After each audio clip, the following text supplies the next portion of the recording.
శ్రీ కనకదుర్గ జ్యోతిషాలయం. ఆరోగ్య సమస్యలు, ఆర్థిక సమస్యలు, కుటుంబ సమస్యలు, మనశ్శాంతి లేకపోవడం, భార్యాభర్తల మధ్య గొడవలు, విద్య, ఉద్యోగం, సంతానలేమి, కోర్టు సమస్యలు, నరఘోష, నాగదోషము, శత్రుపీడ, ప్రేమ, పెళ్లి, అన్ని సమస్యలకు శక్తి పూజలు చేయబడును. ఇంకా ఎటువంటి గుప్త సమస్యలకైనా 100% 3 రోజుల్లోనే ఫోన్ ద్వారా పరిష్కారం చేయబడును. Phone number 9398344096. అందరికీ నమస్కారం అండి. ఛానల్లోకి తిరిగి స్వాగతము. కుంభరాశి జాతకులు జూన్ మాసంలో 16వ తేదీన ఒక భయంకరమైన విషయం తెలుస్తుంది. ఏమిటి ఆ విషయం? ఏం జరగబోతుంది ఈ రోజున? ఎటువంటి ఫలితాలు పొందుకోబోతున్నారు అనే వివరాలు ఒక్కొక్కటిగా వీడియోలో తెలుసుకుందాం. వీడియో నచ్చితే తప్పకుండా ఒక చిన్న లైక్ చేసి మమ్మల్ని సపోర్ట్ చేయండి. ఆలస్యం వద్దండి, వీడియోలోకి వచ్చేద్దాం. ఈ రాశి జాతకులు మేలు చేసిన వ్యక్తులను మర్చిపోకుండా గుర్తు ఉంచుకునే తత్వం ఎక్కువగా ఉంటుంది. కొత్త వ్యక్తులు పరిచయమైన పాత స్నేహాలు, బంధాలను విడిచిపెట్టారు. నూతన విజయాల కోసం యత్నిస్తూనే ఉంటారు. కాస్త కోపాన్ని ఎక్కువగా ప్రదర్శిస్తుంటారు. ఇది వీరి బలహీనత. మనోచాంచల్యం ఉంటుంది. మాట విషయంలో ఈ రోజున అప్రమత్తత అవసరం. మాట్లాడే విషయంలో తగిన జాగ్రత్తలు ఖచ్చితత్వంతో తీసుకోండి. మీరు ఎప్పుడూ ఖాళీగా కనిపించరు. ఏదైనా సాధించాలనే పట్టుదల ఉంటుంది. ఈ రోజు మధ్యాహ్నం 2 గంటలు దాటాక ఒక పెద్ద అశుభ వార్త వినబోతున్నారు.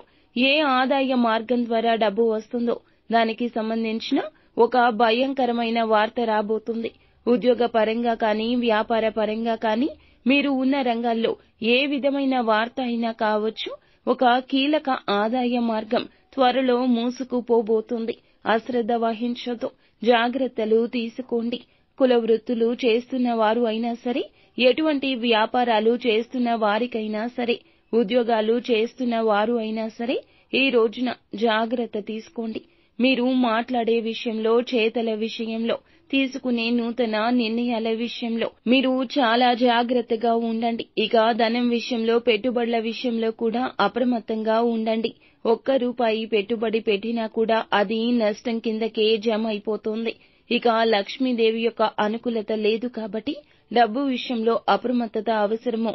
వచ్చే ప్రతి రూపాయి ఏదో ఒక విధంగా ఆగిపోవడం, బకాయిలు వసూలు కాకపోవడం, రావాల్సిన ధనాన్ని ఆఖరి నిమిషంలో ఎవరైనా అడ్డుకోవడం సంభవించొచ్చు.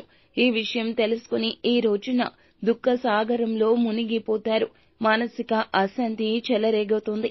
ఏ రంగంలో ఉన్న వారికైనా సరే అందరికీ వస్తుంది అని కాదండి, కొంతమందికి మాత్రమే ఈ విధమైన అననుకూలత కనిపిస్తుంది. మిగిలిన అంశాలు మిశ్రమంగానే ఉన్నాయి.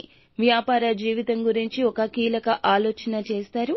అమలు విషయంలో జాప్యం జరగొచ్చు. మీరు తీసుకునే నిర్ణయం బంగారు భవిష్యత్తుకు బాట కావాలి. ఇలా ఇబ్బంది పూరితమైన వార్త కాకూడదు కాబట్టి ఈ రోజు చేసే ఆలోచన సొంత నిర్ణయాలకు ప్రాధాన్యత ఇవ్వకుండా ఎవరైనా అనుభవజ్ఞుల సలహా తీసుకుని పాటించండి. కుటుంబ సభ్యుల సలహాలు కూడా పరిగణలోకి తీసుకోండి. మేలు కలుగుతుంది. భాగస్వామ్యులతో ఇదివరకు ఏమైనా విభేదాలు ఉంటే వాటిని పరిష్కరించుకునేందుకు ఈ రోజున ఒక అడుగు ముందుకేస్తారు. వ్యాపార భాగస్వామ్యులతో కొత్త వ్యాపారాలు మొదలు పెట్టాలి అనే ఆలోచన సక్సెస్ఫుల్ గా కలిసొస్తోంది. ఉద్యోగస్తులకు ఉద్యోగ జీవితంలో కొన్ని ప్రత్యేక సవాళ్లు ఎదుర్కోవాల్సిన దుస్థితి కనిపిస్తుంది. వాటిని అధిగమించి ముందుకు సాగడానికి దైవ బలం ఖచ్చితంగా తోడుగా ఉంటుంది. ప్రతిరోజు ఇష్టదైవ నామస్మరణ చేసుకోవడం, ఆరాధన చేసుకోవడం మరచిపోవద్దు.